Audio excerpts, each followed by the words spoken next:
స్వతంత్ర టీవీ చేతికి Narsing drugs case remand report చిక్కింది. రిమాండ్ రిపోర్ట్ లో సంచలన అంశాలు వెలుగులోకి వచ్చాయి. నార్సింగ్ డ్రగ్స్ కేసులో మొత్తం 20 మంది నిందితులను చేర్చారు. నిందితుల్లో 7 ఫెల్డర్లు, 13 మంది వినియోగదారులు ఉన్నారు. A10 గా రకుల్ ప్రీత్ సింగ్ సోదరుడు అమన్ ప్రీత్ సింగ్ ను చేర్చారు. నైజీరియా, ఢిల్లీ, హైదరాబాద్, ఏపీలోని పలు ప్రాంతాలకు డ్రగ్స్ చేరుతున్నట్లు గుర్తించారు.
స్వతంత్ర టీవీ చేతికి నార్సింగ్ డ్రగ్స్ కేసు రిపోర్ట్ చిక్కింది. రిమాండ్ రిపోర్ట్ లో సంచలన అంశాలు వెలుగులోకి వచ్చాయి.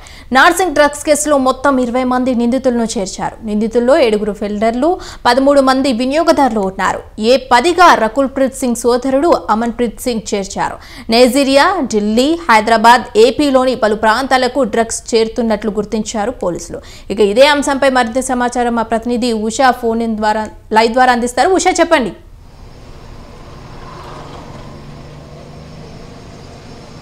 నార్సింగ్ డ్రగ్స్ కేసు కి సంబంధించినటువంటి రిమాండ్ రిపోర్టు స్వతంత్ర చేతికి చిక్కింది. ఎక్స్క్లూజివ్ గా స్వతంత్ర చేతిలో ఈ రిమాండ్ రిపోర్ట్ కి సంబంధించినటువంటి విస్తుపోయే వాస్తవాలను మనము వెలుగులోకి చూపిస్తున్నాం. ప్రస్తుతం నార్సింగ్ డ్రగ్స్ కేసు కి సంబంధించి 20 మందిని నిందితులుగా చేర్చింది రిమాండ్ రిపోర్ట్ లో. ప్రస్తుతం అయితే 7 పెడ్లర్లుగా ఇందులో ఉన్నట్టుగా కూడా నిర్ధారించారు. A10 గా అయితే రకుల్ ప్రీత్ సింగ్ సోదరుడైనటువంటి అమన్ ప్రీత్ సింగ్ అయితే చేర్చారు. మొత్తం మీద ఢిల్లీ, నైజీరియా నుంచి ఢిల్లీ నుంచి హైదరాబాద్ నుంచి ఏపీకి తరలి వెళ్తుండగా మొత్తం కూడా కొకైన్ రూపంలో మొత్తం కూడా తరలి వెళ్తుండగా అయితే ఈ రిమాండ్ రిపోర్టులో పొందుపరచడం జరిగింది. ప్రస్తుతం ఈ కేసుకి సంబంధించి నార్సింగ్ పోలీసులు ఇప్పటికే ఎవరైతే పాజిటివ్ వచ్చినటువంటి 5 కూడా రిమాండ్ కి తరలించారు. 14 రోజుల రిమాండ్ కి కూడా తరలించడం జరిగింది. చెంచల్ కూడా జైలుకి కూడా తరలించడం జరిగింది.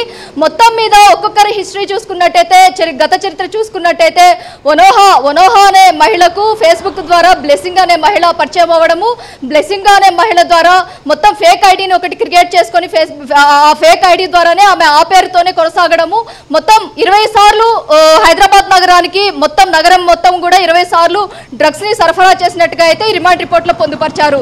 ఓవరాల్ గా ఈ కేసుకి సంబంధించి బ్లెస్సింగ్, అలాగే ఎబుకా, సుజీ, అలాగే ఫ్రాంక్లిన్, అజీజ్ వీళ్ళందరూ కూడా ఈ కేసులో సంబంధించి అబ్స్కాండింగ్ లో ఉన్నప్పటికీ కూడా మొత్తం మీద ఈ డ్రగ్స్ పెడ్లర్లు ఎవరైతే ఉన్నారో గౌతమ్ కావచ్చు, వరుణ్ కావచ్చు, వీళ్ళందరికీ కూడా దాదాపు ఈ కొకైన్ ని అమ్మిన అనంతరం వాళ్ళకి 20 లక్షల దాకా పారితోషం కూడా ఇచ్చినట్టుగా తెలుస్తుంది. ఈ మొత్తం కూడా సిటీ అవుట్స్కట్స్ లో ఉన్నటువంటి ఏరియా ఏదైతే ఉందో అందులో మొత్తం కూడా ఈ ఆర్థిక లావాదేవీలు కూడా జరిగినట్టుగా తెలుస్తోంది. మొత్తం బండ్లగూడ సమీపంలో ఉన్నటువంటి ఒక కన్స్ట్రక్షన్స్ ఏదైతే ఉందో ఆ బిల్డింగ్ లో వీళ్ళకి సంబంధించినటువంటి ఆర్థిక లావాదేవీలు కూడా జరుగుతున్నట్టుగా తెలుస్తుంది. మొత్తం మీద వరుణ్ ఎవరైతే ఉన్నారో వరుణ్ ద్వారా అమర్కు ఈ కొకైన్ అందుతున్నట్టుగా తెలుస్తోంది. అలాగే ఈ కేసుకి సంబంధించి అనేక మంది బడాబాబులు నిఖిల్ ఇప్పటికే 7 పబ్లకి సంబంధించి దేశవ్యాప్తంగా ఉన్నటువంటి 7 పబ్లకి సంబంధించి యజమానిగా వన్ ఆఫ్ ద ఓనర్ గా అయితే ఇతన్ని ఇప్పటికే చేర్చారు నార్సింగ్ పోలీసులు.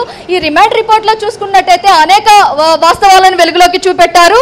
ఈ వనోహా అనే మహిళ యొక్క బ్యాక్గ్రౌండ్ చూసుకున్నట్టయితే తండ్రి బస్ డ్రైవరు, ఆర్థిక ఇబ్బందుల కారణంగానే ఈమె డ్రగ్స్ ని అమ్మడానికి అలాగే కొనుగోలు చేయడానికి ఎవరైతే పెడ్లర్లు ఉన్నారో వారందరికీ కూడా ఈమె సరఫరా చేయడానికి అయితే పూనుకున్నట్టుగా తెలుస్తుంది. మొత్తం మీద బెంగళూరులో ఒక బట్టల షాప్ లో పనిచేసేటటువంటి వనోహా ఎవరైతే ఉన్నారో ఆమె బ్లెస్సింగ్ అనే పేరుతో హైదరాబాద్ నగరానికి చేరుకోవడము, మొదట హైదర్ షా కోట్లలో బండ్లగూడ దగ్గర ఉండటము, ఆ తర్వాత హైదర్ షా కోట్లకి రావడము, హదర్షా కోట్లలో పక్కా సమాచారం అందుకున్నటువంటి పోలీసులు వెంటనే ఆమెని రెడ్ హ్యాండెడ్ గా పట్టుకోవడం జరిగింది. వీరి వద్ద నుంచి దాదాపు 20 గ్రాములు 199 గ్రాముల కొకైన్ అయితే స్వాధీనం చేసుకున్నారు.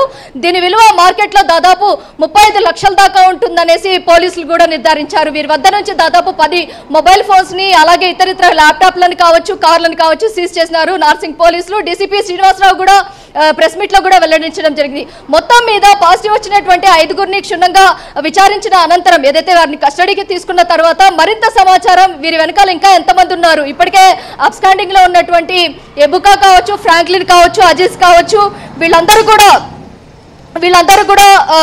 అబ్స్కాండింగ్ లో ఉన్నారు. కాబట్టి దాదాపు ఈ కేసులో తీగ లాగితే డొంక కదులుతూనే ఉంది.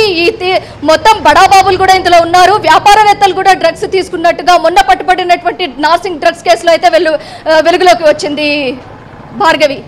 Right, thank you Usha.